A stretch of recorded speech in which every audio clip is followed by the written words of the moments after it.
Welcome to The Liberating Secret. My name is Sylvia Pierce, and so glad to be with you again today.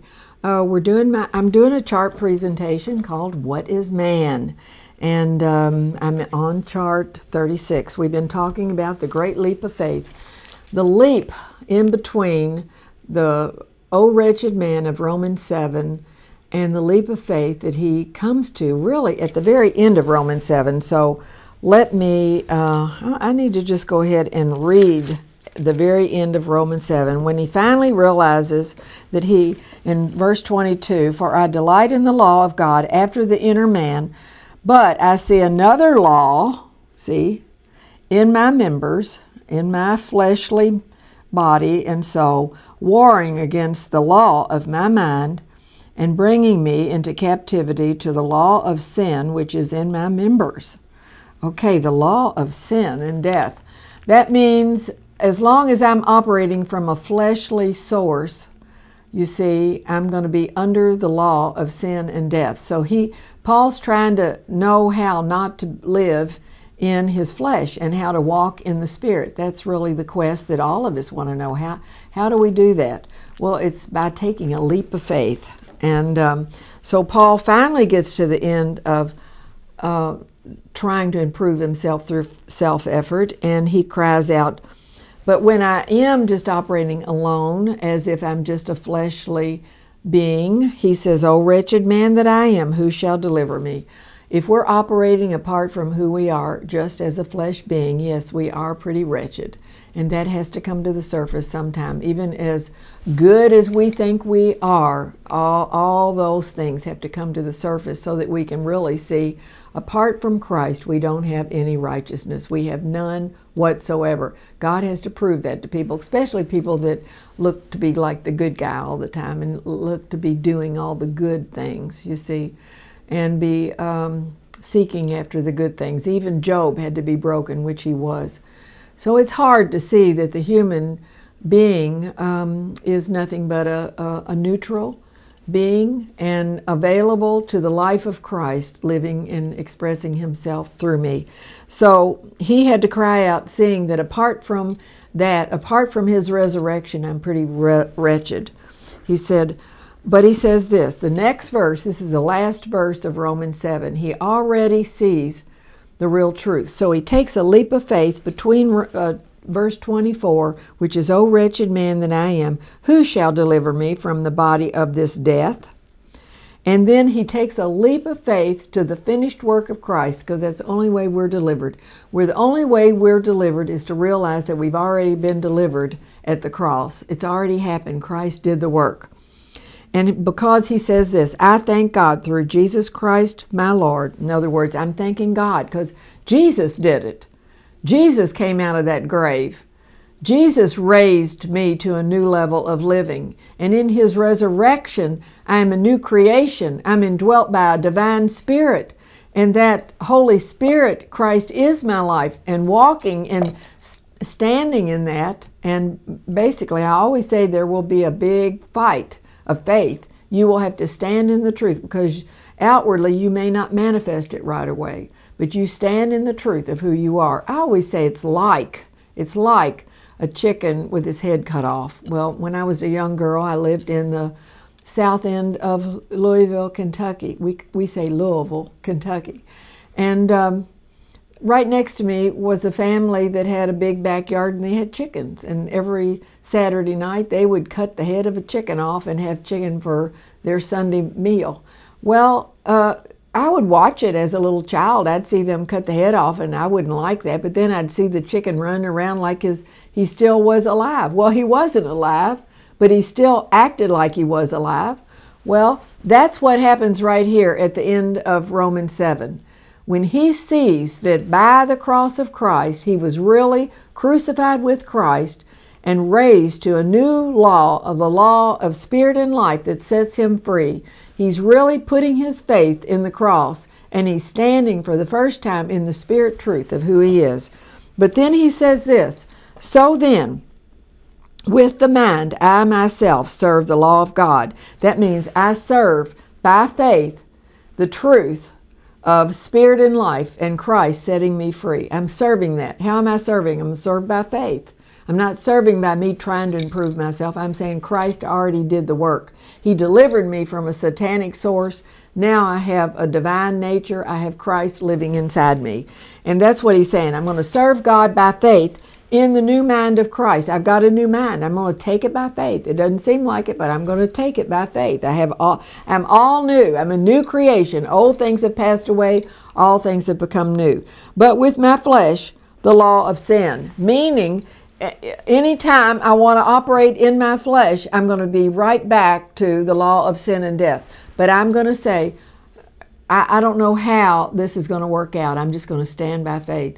And I don't know how many times I'm going to fall, but I'm still going to stand by faith. I always say, when I was raising my children, my last daughter, Susan, is 36 years old, going to be 36, her birthday in a few days, actually. Well, when she was first learning to walk, I was learning spiritual truths. So she took a few steps, and oh my goodness, I called my friends and my family, said, oh my gosh, Susan is walking. My husband came home, our daughter is walking. Well, if you would look at her, she was falling most of the time. But I'm her mother, and I knew that it was really in her to be able to walk in who she was as a human being. Okay, now take that illustration into our spirit life. When we first learn to walk in the Spirit, we might fall quite a bit. Doesn't matter. Just get yourself up and say, no, that's not the truth about me. The real truth is Christ lives in me. Now that's what happened to me.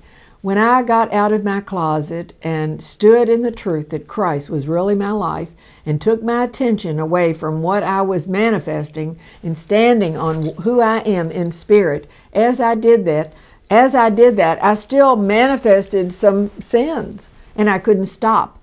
But see, God trained me real good. Don't look at that. If you look at that, you're going to die. The mindset on the flesh is death. You keep your eye on who you really are, on being. You're so used to looking at what you're doing, you have no idea of who you are in being. Stand still and see the salvation of God and watch God do the work in you. So all I could do was go back to who I was. Okay, that's who I am. I'm just going to take it by faith. Well, I felt like Susan, my little daughter. I was falling a lot of the times, but I kept getting back up and saying, no, Christ is my life. I can't make this manifest. I'm not the Lord of manifestation. The Holy Spirit is, but I'm taking it by faith. I'm telling you, really, the essence of sin is unbelief. Now, I was not in unbelief. I was in faith in who I really was. And that's why Paul says in Romans 8, don't take any condemnation when you're in this transition period. And you stand in faith. The more you condemn yourself for doing the wrong thing, well, you're back again re-examining yourself, and your mind and attention is on yourself and what you're doing. Put it back on who you are. And as I did, he taught me to live by faith and call the things that be not as though they already are, which is exactly what God says, that's the reason that he called Abraham his friend. Friend is because of Romans 7:17. He called the things that be not as though they already are. And that's what I had to do, and that's what I did. So there is therefore now no condemnation. And what does this chart say? It says, this is my confession. What do I believe? For by your words thou shalt be justified, and by your words you shall be condemned. And that's the truth. What's your word of faith about yourself? And that's Matthew 12:37. My word had to be, I don't care what I look like or how many times I fall, I am a new creation. I am united to Christ, and the real me is Christ in me. The dwelling place of Satan has been destroyed. That's Hebrews 2. He has put a new man, which is renewed after we have put on the new man, which is renewed after the image of Christ. And I have crucified the wrong use of my fleshly humanity. I am sanctified and made holy by the body death of Christ. And I stood there by faith. And I want to tell you that the day came when the Holy Spirit brought that so real in me. One day I was sitting on my couch and I thought, what? Wait a minute. I'm not the same as I used to be. I'm not condemning myself anymore. I'm not trying to build a case against Scott and be a victim, oh, poor me, and feel sorry for myself. I'm not doing that anymore. How did I get out of that? Ooh, the Holy Spirit did a work in me without even knowing it. Did I realize that that's exactly how the Holy Spirit does it? He brings a new reality in us, and He does it silently most of the time.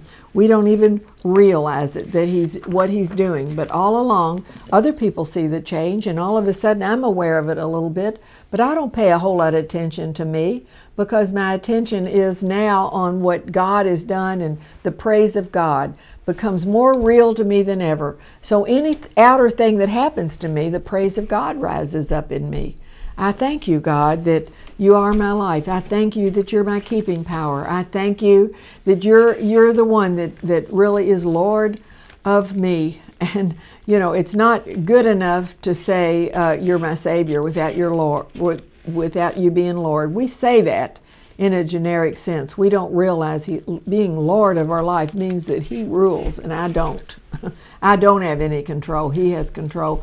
And today I'm more and more aware of the fact I don't have any control of what I'm going to say and what I'm going to do. And a lot of times Satan still will accuse me. Well, did you say it wrong? And I have to go back to, well, no, Christ is the one that's in me, and I just have to trust Him.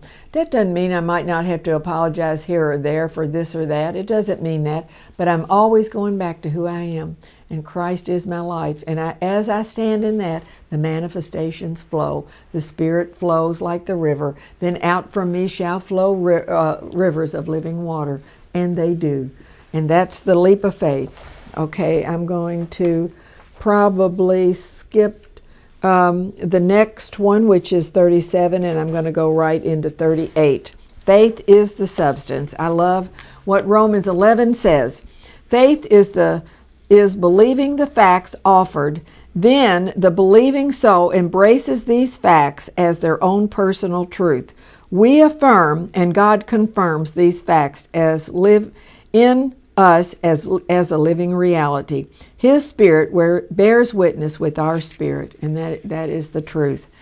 And so faith is our inner assurance, our inner substance. But I'm living by the faith of the Son of God. I'm not trying to drum up faith. I'm not trying to have faith. I'm just trusting Him, and in trusting Him, He faiths out through me.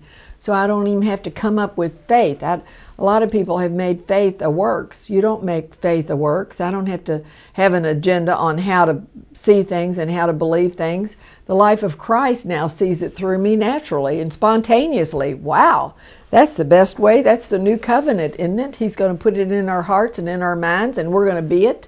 Wow, by His Spirit. It's what the new covenant is all about. That's what He promises us. We don't have to keep any outer laws, because the law keeper is within us. We are expressing the righteousness of Christ. And faith is that substance, is its own witness, and is that substance. And we'll move on to the next chart, which is there is no condemnation. That's the greatest place in the world. And let me just read this because I've explained it earlier in this program. Romans 8, there is no condemnation. So this is chart 39. The law of Spirit of life in Christ Jesus has set me free from the law of sin and death by condemning sin in the flesh. That's what Jesus did. He condemned sin in my flesh at the cross. So I don't have a sinful flesh. It's wrong to say you have a sinful flesh. Let me read that verse. So it's wrong to say I still have a sinful flesh. We're not believing the fullness of the gospel if we're saying that. Verse 2, chapter 8, verse 2. For the law of Spirit and life in Christ Jesus has set me free from the law of sin and death. The law is the way a thing works. If I'm operating from my flesh, yeah, I'm going to be, it's like the book that falls under gravity. That law will work. And that is, it will yield sin and death every time. Because I'm trying to live from my own flesh energies or confidences. That's why we don't have any confidence in the flesh.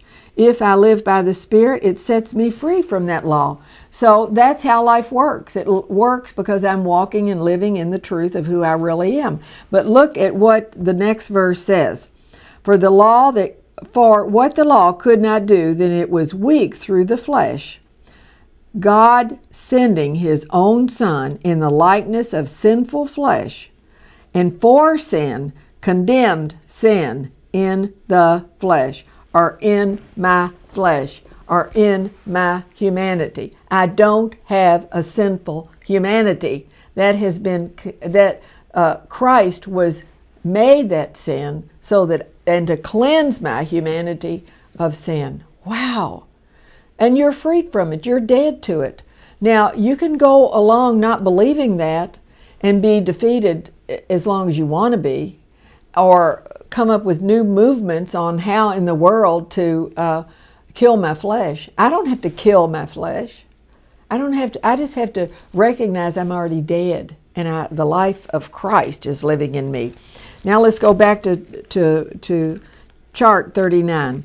Believing dissolves into knowing or being. You move in and take him by faith, then he moves back into you as a settled fact. Just like you know that you're saved. How do you know it? You can't fully explain it. You just know that you know. It's a spirit reality. Well, now this becomes a spirit reality. You take it, believing dissolves into knowing or being, you see. Believing, I start out, believe it, I believe it, I believe it. It ends up being, I know it, I know it, I know it. Just like when you became a Christian. I believe it, I believe it, I believe it. The day came, you said, oh, I know it. I know that I am. I know it. All right, that's spirit knowing. Then that moves, and you move back, you move in and take him by faith, then he moves back into you as a settled fact. It becomes a settled fact. It became a reality, a settled reality in me almost 40 years ago. Wow. Wow, it's a long time. Long time. So I'm not talking about something I just learned yesterday or last year or 5 years or 10 years ago. I'm talking about 40 years ago. I learned this reality. As a young person, thank God. I didn't have a whole lot to unlearn because I had never had any Christian teaching. Sometimes we have to unlearn a lot when we've had a lot of Christian teaching because a lot of it is so partial and it's not given the fullness, so we end up, not seeing the fullness. But I ended up hearing from one of the greatest Bible teachers and the greatest teacher, so I didn't have a lot to unlearn. And from the very beginning, I learned the truth, and it set me free. It didn't keep me from being broken. As soon as I heard the truth, I had to be broken because a fleshly me that thought it could do something or rise up and be something had to go. And it did go, and it went at the cross. And so I moved into the second real deliverance at the cross. The cross has delivered us wholly 2,000 years ago, but we have to move in by faith and possess our possessions. Okay, so it moves into us as an unconscious consciousness. Now it does. I mean, I don't think every day when I get up, oh, I'm Jesus getting up. This is Jesus. No, it's me.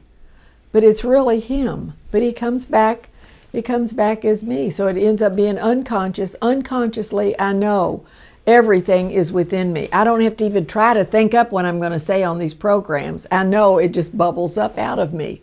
I don't have to study my Bible to make sure that I've got it all clear and straight because it bubbles up outside of me. It's unconscious.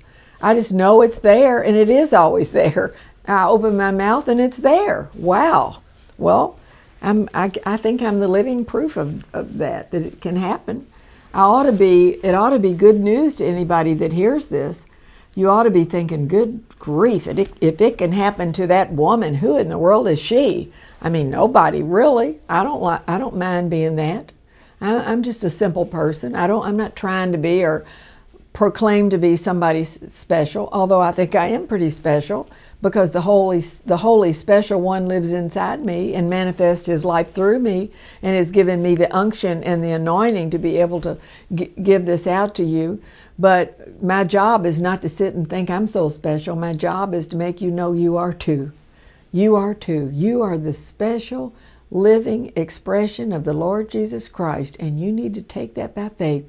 Jesus Christ at Calvary has done it all and has set you free. And you don't have an evil human flesh. I mean, it says he condemned sin in the flesh. He condemned it at Calvary. So sin was Satan in my flesh.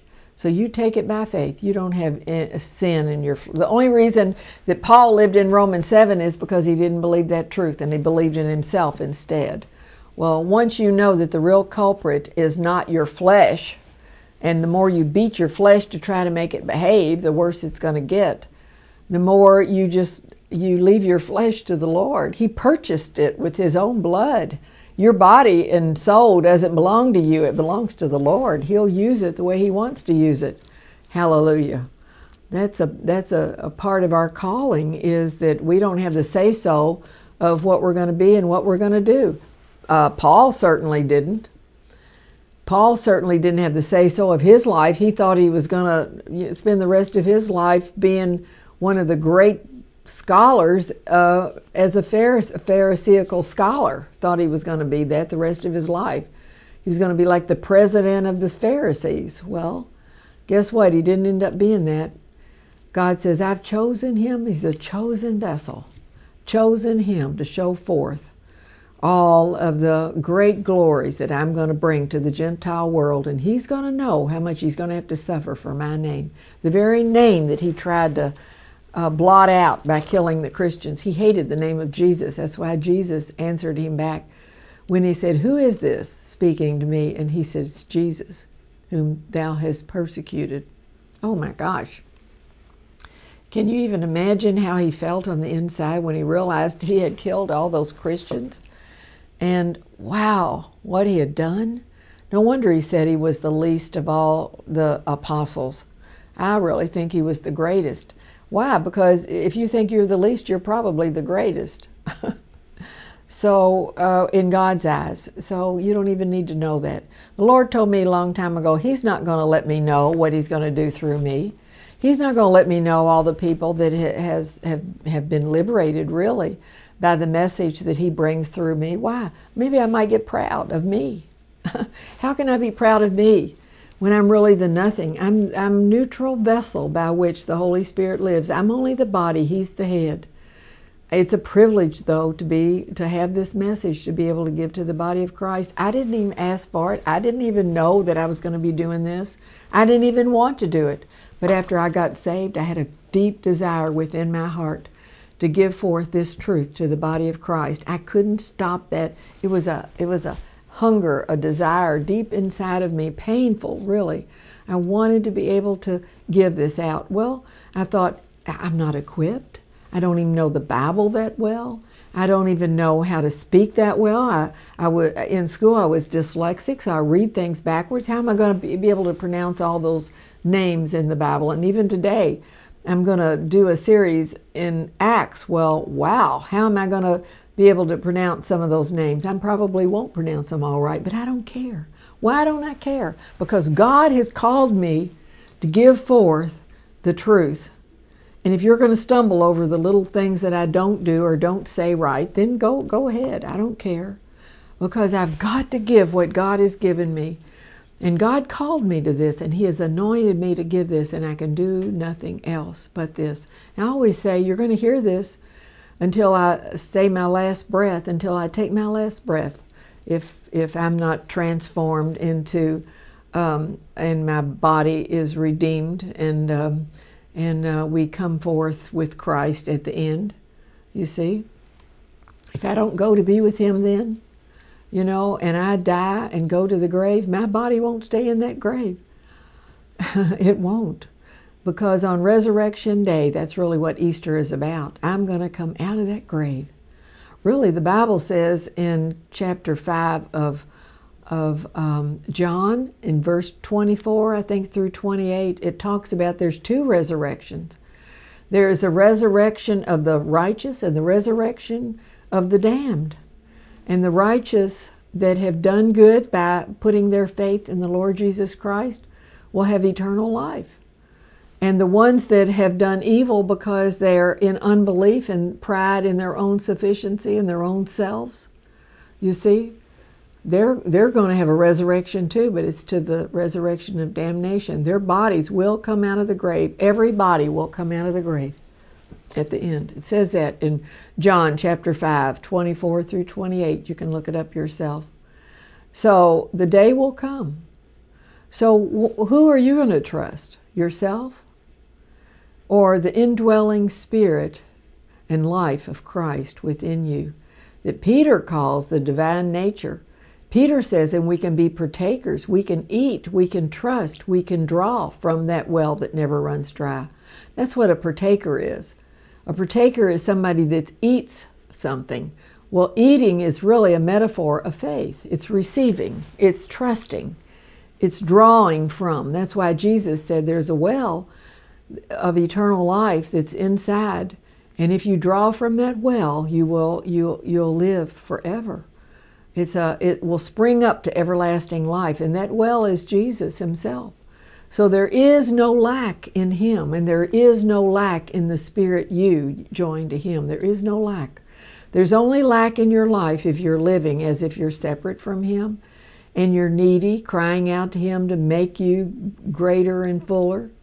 And all along he wants you to leap into the truth of who you really are and take it by faith. He's condemned sin in your flesh, and he has made you a new creation, and you're one with him, and you've been crucified with Christ. You no longer live, but Christ lives in you. That's really the essence of what Easter is about. That's what the resurrection day really represents. It's not just a lonely Jesus coming out of the grave, but it's all of us that have put our trust in him. He raises from the dead and seats us in heavenly places in him, in Christ, and comes back inside of us in our heavenly place, which is spirit within.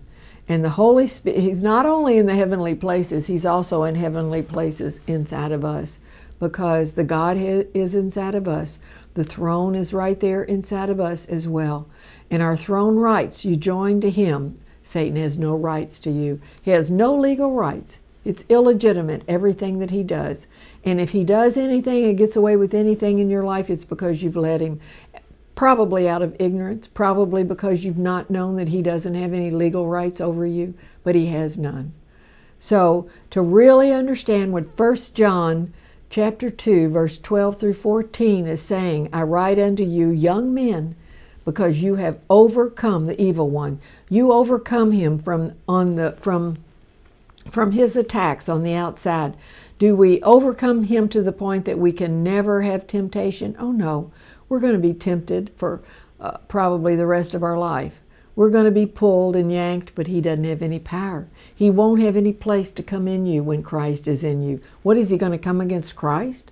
He only comes against you that thinks you're separate from Christ. When you know you're joined to Christ, is he going to attack Christ? And even if he does attack you, don't answer the door. Be dead.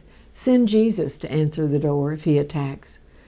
So I'm going to close today, and I'm going to be wishing you a very happy and wonderful Resurrection Day, because that's the time of year that I'm teaching this. It's in April when we have our Easter time. And this really is the Easter message, is that Christ has been raised inside of you in newness of life, and he is your life. And so thank you for joining me today, and may God richly bless you. Goodbye.